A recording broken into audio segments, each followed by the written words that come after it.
जलव्यवस्थापन आणि सिंचन, रिसोर्स सस्टेनेबिलिटी. पाणी अडवा, पाणी जिरवा, शाश्वत शेतीचा पाया.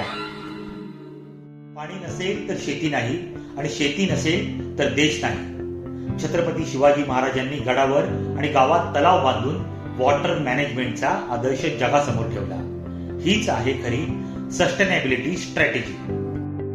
महाराजांनी केवळ पाऊस पडल्यावर विचार केला नाही, तर उन्हाळ्यातही शेतीला पाणी मिळावं म्हणून ठिकठिकाणी बंधारे आणि तलाव बांधले. पाणी हे रयतेचं धन आहे हे त्यांनी ओळखलं होतं. नैसर्गिक संसाधनांचे नियोजन हेच त्यांच्या यशाचे गमक होते. बिझनेसमध्ये तुमची एनर्जी आणि रिसोर्सेस वाया घालवू नका. जे नैसर्गिक स्रोत तुम्हाला मोफत मिळतात त्यांचा पुनर्वापर आणि संवर्धन करा. शाश्वत बिझनेस मॉडेलच दीर्घकाळ टिकतं. मॅनेजमेंट लेसन: जो नैसर्गिक संसाधनांचा आदर करतो त्याला भविष्यात कधीही तुटवडा भासत नाही. Save today, earn tomorrow. तुम्ही तुमच्या व्यवसायात नैसर्गिक संसाधनांची बचत कशी करता? कमेंटमध्ये नक्की सांगा.